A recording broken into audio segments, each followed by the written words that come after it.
जय हिंद दोस्तों, कैसे हो आप सब लोग। आशा करते हैं आप अच्छे होंगे और अपने लक्ष्य को प्राप्त करने में प्रयासरत होंगे। तो इस प्लेटफॉर्म के माध्यम से हम वर्ल्ड हिस्ट्री कर रहे हैं और वर्ल्ड हिस्ट्री में हमारा जो टॉपिक चल रहा है वो है धर्म सुधार आंदोलन, रिफॉर्मेशन।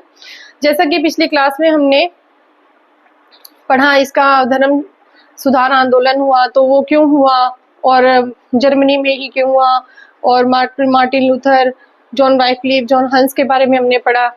ठीक है, तो अब हम प्रोटेस्टेंटवाद की जो है शाखाएं हैं उनके बारे में यहाँ पढ़ेंगे। ठीक है, तो जर्मनी से प्रोटेस्टेंटवाद जो फैला वो स्विट्जरलैंड में, फ्रांस में, स्वीडन में, इंग्लैंड में, ये अलग अलग जगह पे जो है वो मतलब कैथोलिक धर्म के ऊपर अपना प्रभाव दिखाकर और ये प्रोटेस्टेंटवादी जो है ये फैले। ठीक है, प्रोटेस्टेंटवाद फैला। तो सबसे पहले हम यहाँ रीड करेंगे जिंगवेली, जिन्होंने स्विट्जरलैंड में, इनका जन्म हुआ था टोगनबर्ग में। स्विट्जरलैंड में कहाँ हुआ? टोगनबर्ग में इनका जन्म हुआ था, टोगनबर्ग में। ठीक है, स्विट्जरलैंड के टोगनबर्ग में इनका जन्म हुआ और इनका जो मुख्यालय था वो ज्यूरिख में था। यानी कि ज्यूरिख में रहकर ये अपना जो सारा काम जो प्रोटेस्टेंटवाद में कर रहे थे वो सारा काम यहाँ ज्यूरिख से कर रहे थे। इन्होंने कहा था कि विश्वास व नैतिकता में ही बाइबल ही सर्वोच्च होती है। ठीक है, विश्वास व नैतिकता में बाइबल ही सर्वोच्च है। और 1525 में इन्होंने रिफॉर्म्ड चर्च की स्थापना की थी, 67 थीसिस भी लिखी थी। ठीक है, फिर इनका ये मतलब इनके जो विचार थे ना वो मार्टिन लूथर से भी ज्यादा उग्र विचार के थे ये। ठीक है, तो मार्टिन लूथर ने जैसे मारवर्ग विवाद हुआ, ये काफी मतलब एग्जाम के पॉइंट ऑफ व्यू से काफी इंपॉर्टेंट है। तो जिंगवेली और मार्टिन लूथर के बीच में हुआ, कब हुआ? 1 से 4 अक्टूबर 1529 में ये मारवर्ग विवाद हुआ। ये बुलाया किसने? जर्मनी के राजा फिलिप थे, उन्होंने बुलाया था क्योंकि इनके बीच में मतभेद चल रहा था। ये जो 3 संस्कार थे ना, यूखारिस्ट, पेनेंस और बैप्टिज्म, इनको जिंगवेली नहीं मानते थे और मार्टिन लूथर इनको मानते थे, तो इसलिए इनके बीच में विवाद हुआ जो कि अनिर्णित रहा। ठीक है, फिर उसके बाद क्या हुआ? फिर एना बैप्टिज्म स्विट्जरलैंड में हुआ जिसमें जिंगवेली था वो मारा गया था 1531 में। तो इसने कहा था, जिंगवेली ने कहा था कि मेरा शरीर मर सकता है पर मेरी आत्मा नहीं मर सकती। ठीक है, ये कथन भी काफी इंपॉर्टेंट है। ठीक है, 1531 में फिर कैपल की संधि हुई और उसमें क्या हुआ था कि इनको मान्यता दे दी गई थी, प्रोटेस्टेंटवादियों को मान्यता मिल गई स्विट्जरलैंड के अंदर। ठीक है, नेक्स्ट हम पढ़ने कोलविन।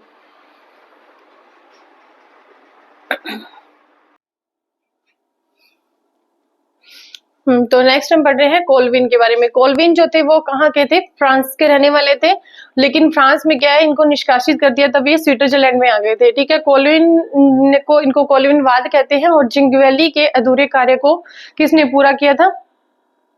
कोलविन ने पूरा किया था। ठीक है, फ्रांस से निष्कासित होने के बाद ये स्विट्जरलैंड आ गए और वहां पर इन्होंने अपना मुख्यालय कहाँ बनाया? जिनेवा के अंदर बनाया। ठीक है, इन्होंने कहा था कि इन्होंने नियति पर बल दिया था, मनोनयन की धारणा दी थी और प्रारब्धता का सिद्धांत भी दिया था। और इन्होंने ये भी कहा था कि चर्च में जो भी पुजारी होते हैं वह ओल्ड एज यानी कि वृद्ध होने चाहिए, जिनको एक्सपीरियंस होता है।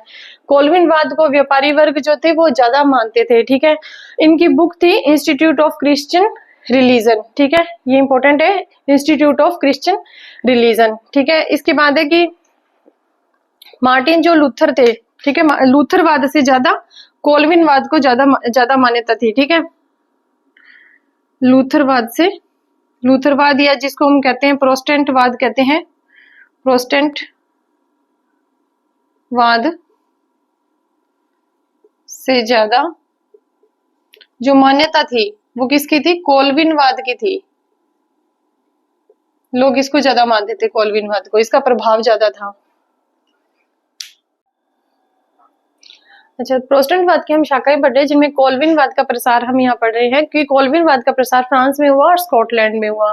फ्रांस के अंदर तो प्रोटेस्टेंटवादियों का कत्लेआम किया गया क्योंकि वो इस प्रोटेस्टेंटवादियों को मान्यता नहीं देना चाह रहे थे इस धर्म को।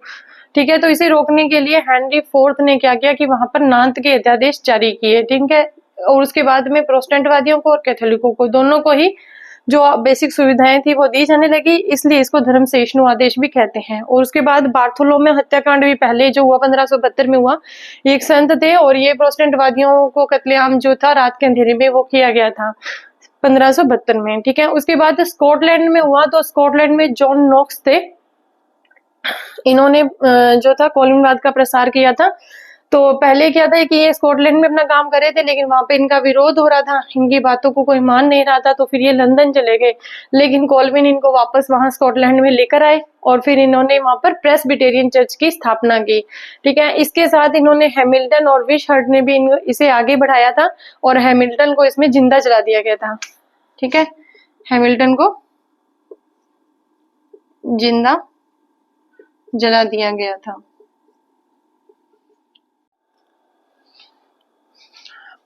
अब हमने पिछली क्लास में पढ़ा कि प्रोटेस्टेंटवादियों की जो शाखाएं थी फ्रांस में थी और स्कॉटलैंड में थी। अब इंग्लैंड में जो है प्रोटेस्टेंटवादी जो थे एंग्लिकन चर्च जो था उसकी स्थापना हुई। ठीक है, तो यहाँ पे उस समय क्या था, ट्यूडर वंश का शासक था हेनरी अष्टम था। वो क्या था, मतलब कट्टर जो था वो कैथोलिक था। ठीक है, लेकिन उसने क्या किया था कि लूथर की 95 थीसिस का उस समय विरोध किया उसने, तो फिर पोप ने उससे खुश होकर इसको धर्मरक्षक यानी कि फिदाई की उपाधि दी थी। ठीक है, धर्मरक्षक यानी कि फिदाई की उपाधि दी।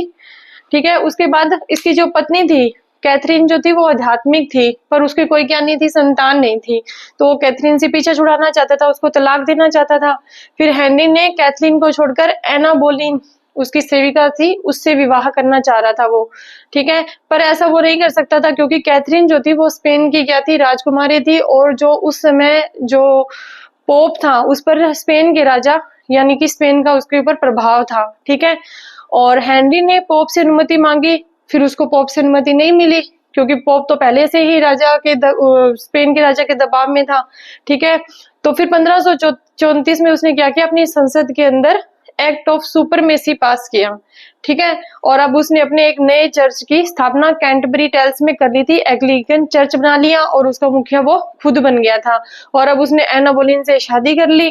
ठीक है, एक नया चर्च बनाया जिसमें आर्क बिशप उसने क्रैमर को बनाया और बिशप बनाया क्रोमवेल को। जो एडवर्ड 6 आए थे, आगे हम क्लास में पढ़ेंगे नेक्स्ट क्लास में कि क्रैमर जो था उसने 42 थीसिस लिखी थी और इसने 1549 के अंदर बुक ऑफ कॉमन प्रेयर भी लिखी थी।